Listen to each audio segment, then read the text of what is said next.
hearty welcome to Grandma's Wealth Wisdom with your neighborly hosts, Brandon and Amanda Neely.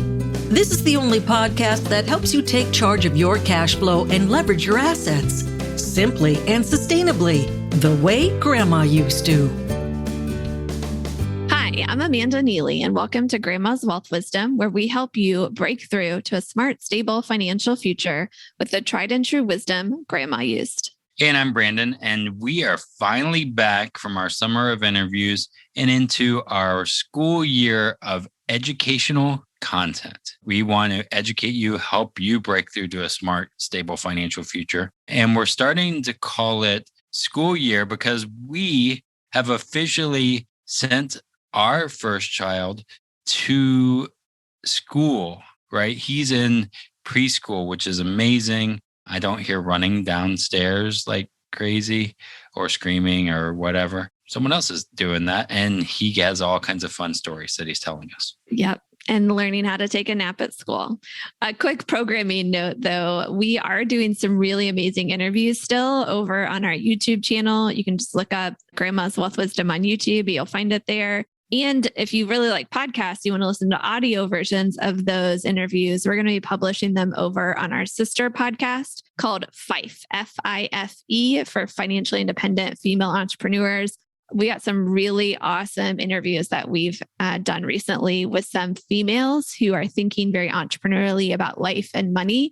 Be sure to go on your podcast app that you're listening to right now and look up FIFE, F-I-F-E, and check out those interviews. And guys can listen to it too, of course. It's For some sure. really good stuff.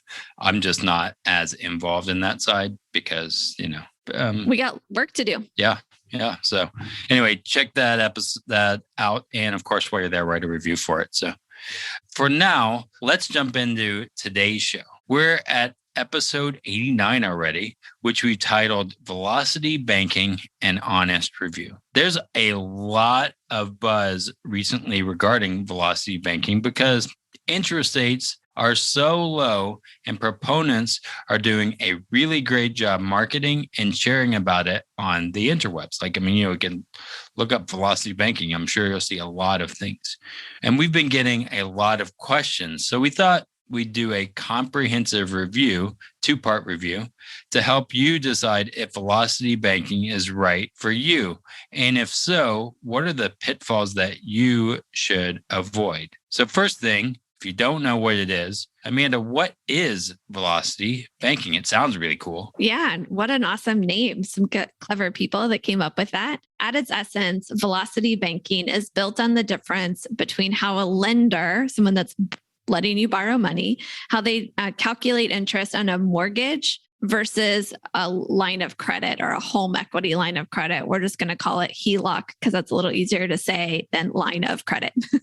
So to break it down for you, mortgage interest uses a standard amortization formula, and it's somewhat complicated, but the gist of it is that it takes into account your principal, your interest rate, and your number of payments on a monthly basis. So even if you make your payments more than once a month, your interest is calculated on a monthly basis. No matter if you pay on the first day of the billing cycle or the last, your interest will be the same. Usually the interest is set at the beginning. If you make the same payments throughout, whether you pay them at the beginning of the month or the end of the month, you're going to pay the same interest. It's only if you pay above that you see the interest change. Now, a HELOC, the interest is calculated daily. So a lower balance lowers the interest you pay the very next day when the interest is then calculated on that daily basis. So with a HELOC, if you pay on the first day of the billing cycle, you see a difference in the amount of interest you pay versus paying on the last day of the billing cycle. When you understand this, you can use the HELOC to your advantage by paying early and seeing the interest go down accordingly. It's awesome. Typically, what people do is put their entire income into the HELOC. I said that, yes, their entire income into the HELOC. They charge all their expenses to credit cards and then pay off the credit card from the HELOC. The interest charged will be lower between when the income pays down the HELOC and when the credit card is paid, bringing the HELOC balance up again. Yeah. So the difference there, let's say you get paid twice a month, every other week. That lowers your HELOC balance each time you get paid. And then the credit cards, you charge all your expenses to that. You have to pay your credit card bill on time every month to avoid interest. And so all of your expenses hit your HELOC when you actually pay that credit card. So as your balance is lower in between those credit card payments, you see that you pay less interest over time. Let's look at some actual numbers so you can see how this works. For these numbers, I'm using a $500,000 home. And if we look at a conventional mortgage where you've put 20% down to avoid the PMI, you've taken a 30-year term, and it's at 4% fixed rate throughout. They sound pretty smart already. Yeah. On that $500,000 home, the interest paid to it is $287,000 and some change, almost $287,500. And it takes 30 years to pay it off with very consistent payments of about $1,900 a month, every single month for 30 years. And that gets pretty big. Now, on the flip side, if you use a HELOC and you're following the velocity banking to a T, let's say you got the exact same mortgage or the exact same balance, 500,000, you've put 20% down, so it's only 80% of your home value. But instead of just paying the $1,900 per month, you're doubling it and you're paying extra, or not doubling, you're paying about 20% extra because you're putting half of your paycheck toward expenses and the other half is just paying down your HELOC. What we found when we ran the numbers there is that you end up paying off the HELOC in 18 years, 12 years earlier than if you use the mortgage. And you save a whole lot of interest. You can even cut your interest in half using the HELOC this way. Really awesome to do this. It works really well. As long as you're putting in that whole paycheck, you're keeping your expenses low. Maybe even to 50% of your income can really help you get to mortgage free really a lot faster. And we'll put some of those numbers in the show notes if you want to see what it looks like there. Now, the numbers only tell one part of the story. There's also the emotional side and some of the what if scenarios. So we wanted to go through some dangers as well as some other pros besides just saving interest. Yeah, so there are several dangers and what you want to kind of think through if you go into this kind of strategy. So one of the dangers and then there's 5 of them, is what if there's a loss of income, like you lost your job? I mean, that can happen. So what if you lost your job? Yeah. Or even I've seen this happen for one guy. He was using velocity banking. It was working really well because he was getting regular bonuses. And every time he got a bonus, that would bring his HELOC down, right? It would save him a lot of interest. It was really great. But then his company changed policies and his bonus just went away. Poof, right? All of a sudden, you're not getting any bonuses anymore. And this was well before the pandemic, nothing pandemic related. It was just a change in company policy. Not only did his financial system implode, right? And he was all of a sudden struggling to see like the HELOC balance go down, right? Because he was spending 100% of his income, right? Other than the bonuses. So his financial system just totally imploded.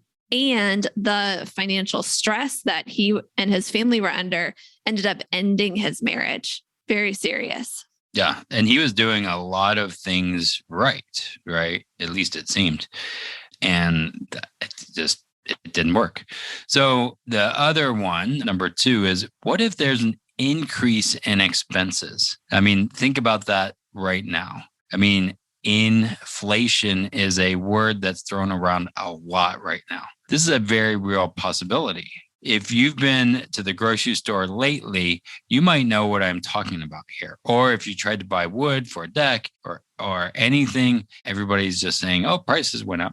With both of these, it requires a lot of discipline to keep your income up and your expenses low. I mean, you have to watch your numbers closely and be very systematic. So that's one of the things that is outside of our control. We can't control the cost of goods sometimes. Yeah, I was going to say that, Brandon. The idea that you always have complete control of your income isn't always real. The idea that you always have complete control of your expenses isn't always real. Your property taxes could go up, right? And you might not want to move all of a sudden just because your property taxes went up by a few $100s, or something like that.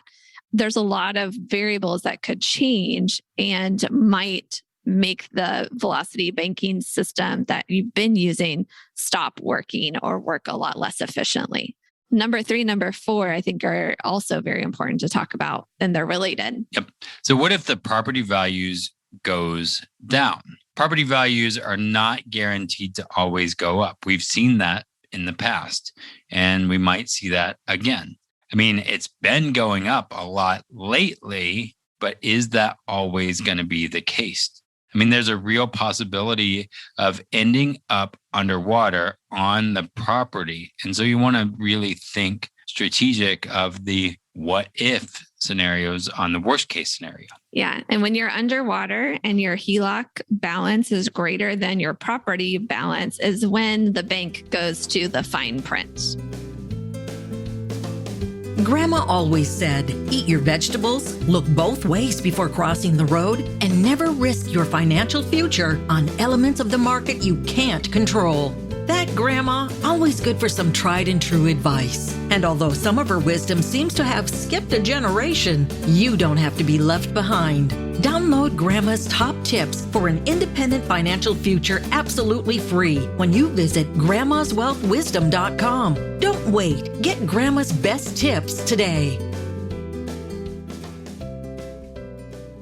So you want to read the fine print. You'll likely find that your lender can, and this is danger number 4, they can freeze, reduce, or shut down your line of credit. They can do that. It's in the print there. Yeah. And I literally saw this happen to a couple of people when the pandemic started.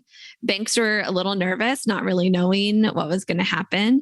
And this one couple in particular, I remember their line of credit was just frozen to their current balance. I don't remember exactly what their balance was. Let's say it's 100,000 was what their balance was. They couldn't draw anything new from their lines of credit. It used to be 150 and now all of a sudden it's just 100 because that's what their balance was. They couldn't go back up to 150. But theoretically, they could pay some off, right? The next time their whole paycheck went into the line of credit, maybe that's $6,000. It would bring it down to $94,000. But they were in danger then that the bank would just reduce their line again. So you can imagine if you put in that $6,000, your whole paycheck into the HELOC, and then the bank lowers it to that amount, how are you going to pay your credit card bill when it comes due the next time? And these are people that have been using this bank for years. They were loyal customers. They had been, paying down their debt. They used the bank for all kinds of things. And yet the bank still did this to them because guess what? They can. And this wasn't way back in 2008, was it? It was 2020. Yeah. So this is, again, we might say that in 2008, this happened and we think it's not going to happen again. This happened in 2020. So also remember, HELOCs usually have a lower introductory interest rate, but then the rate can go up after the intro period is done. So you want to look again at the fine print. What is the interest rate? Yeah. And think is when the interest rate goes up, is my velocity banking strategy still going to work? And is it still going to be better than a fixed rate on a 30-year mortgage? Yep. So pros, there are pros to it. And we've got 3 of them for you today. Number 1, any increase in income automatically pays down the HELOC even faster. So if you're an entrepreneur and your income is growing, or you get a raise or bonus or things like that, it can go to make the strategy work even better. And then, of course, on the other side, any decrease in expenses automatically pays down the HELOC faster as well. So then we're able to maybe hit it from both ends. Number 3, you don't have to think about it much once you get the system up and running. I mean, again, you do got to get the system up and running, know your numbers, know your mortgage, calculate all that out. But once it's going, assuming nothing changes there, you don't have to do a lot except make sure you pay on time, which is like whatever that day is. You got to make sure you're not a day late. Yeah. So what people often do, and this is a big pro, is that they can just automate everything, right? They can have their paycheck automatically without them even thinking about it pay down their HELOC. They can have their credit card set to auto pay the day it's due, the full balance that's due, so they never get charged any interest. And then they just can focus on where can I make more money? Where can I decrease my expenses and make things more efficient? That's kind of the beautiful thing about Velocity Banking, is that it can be pretty much fully automated. Now, we want to wrap up with some ideas about how Velocity Banking and Grandma Strategy could work together. I've got a couple scenarios for you. But we're going to really dig into this in our part 2 episode about Velocity Banking. Yeah. So Amanda, do you think Velocity Banking does work well with Grandma Strategy or the Infinite Banking Strategy? Yeah. So I'll give you an example of when it might not work well, and then an example when it could work well. So a recent scenario, someone asked me, they're planning to use a line of credit to add solar panels to their home. And they asked, should we take the full amount of the line of credit, add it to our high cash value dividend paying whole life insurance policies, and then take out what we need to do the solar panels as a policy loan? Now, this was a couple who didn't yet have whole life policy set up. So this is one of the strategies they had to fund it initially. I explained to them some of the dangers of this strategy. They'd be paying interest on the line of credit and on a policy loan. It's a kind of double interest. And yes, the dividends on the policy might make up for it over the long term. But this couple was a little older, so they didn't have as much of the long term, right? They're approaching retirement age in their late 50s. So 30 years from them, it looks very different than 30 years for a 30-year-old. And then they also, since they were about to approach retirement, they had very little chance for increases in income or reduction in expenses. So, they ultimately decided the risks weren't worth it. Now, had they been younger, had they been using the funds for different purposes, had other variables been different, it might have been worth it to explore. Which leads me to an example where someone did decide they were going to use some Velocity Banking along with Grandma Strategy. And could I stop you there? One of the reasons I think using some of the whole life side is really important isn't so much about the banking system or in general. It's protection of them as family. That whole, the reason we have life insurance. It's what happens in 30 to 40 years to that couple. I don't know. Not necessarily how can I save interest and everything else. So, right. It's not about the rate of return. Yeah. So this other example, they were going to use a line of credit to replace their mortgage and be able to do some real estate investing. The whole idea was to pay down the mortgage faster, use the line of credit as it's freed up to purchase rental properties, which would hopefully cash flow and repay the line of credit. Now, this seems a little less risky, particularly because they had a proven track record with real estate. They had a plan for how they were going to increase their income by doing these rental properties. My biggest encouragement to them was to consider contingency funds. They had some cash sitting in a bank account that they were thinking about putting into a whole life insurance policy. And then they were wondering, should we take that cash out and pay down our HELOC, right? Or should we leave it there and just work the HELOC system on the side? And I love that they were thinking this way because the cash value that built up in their policy could be those contingency funds in case there were vacancies or emergency repairs that they needed to make. Or if the bank froze their line of credit or property taxes went up or, so on and so forth. A lot of these dangers we talked about, the contingency funds within their policy, they could even use in a pinch to pay down their HELOC or pay for their expenses if they didn't have the HELOC to rely on. One of the biggest dangers that I shared with them is overutilizing that line of credit, right? Using the full amount all the time, or just not having any contingency funds, or having those funds just hanging out in a savings account, earning next to nothing, right? The ability to use the high cash value dividend paying whole life insurance Grandma Strategy as a place to store their contingency funds seemed really great in the short term. And then what if over the long term, they did allow that cash value to build up? They started putting some of those increases in income into their policy. And then they were able to pay off their line of credit all at once, right? In a big chunk, and start using their policy as their line of credit, meaning they never had to pay interest to banks ever again. That's really ultimately what this real estate investor could do over the long term using both systems together. and it's looking to be a beautiful thing for them. And there's definitely more scenarios that we could run, but we want to keep these episodes short for you. And we're out of time actually for today. So the bottom line with this is velocity banking is doable, right? That it's maybe a good thing. But what you want to do is do your homework. Just like anything else, when we talk to people about doing a policy or 401ks, all of that stuff, do your homework, run the numbers, think through the risks you're actually taking, and be sure to have an ally to help you think through and be there as a sounding board and maybe a second brain to consider things you wouldn't think to consider. Remember, we're always thinking about all the great things, right? The powerful what ifs, but there's always things that happen, right? And so we want to look at both the pros and the cons. Yeah, opportunities to take advantage of and dangers to avoid for sure. And if you're looking for an ally that can help you on your journey, decide what's right for you, we'd love to help you as unbiased as we can be. Is velocity banking right for you? Is grandma strategy right for you? Should you do both? Should you do neither? Reach out to us at grandmaswealthwisdom.com,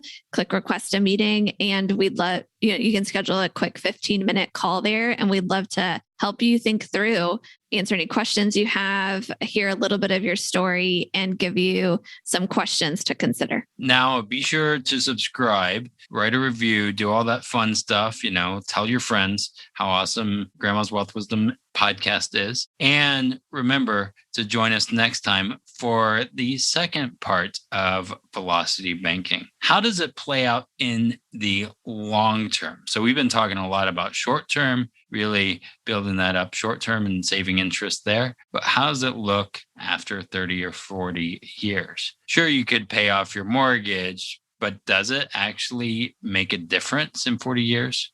Might there be something you're missing by focusing on the short term and forgetting the long term? The long term even. So until next time, keep building your wealth simply and sustainably so you can break through to a smart, stable financial future. The topics presented in this podcast are for general information only and not for the purposes of providing legal, accounting, or investment advice. On such matters, please consult a professional who knows your specific situation. This is thepodcastfactory.com.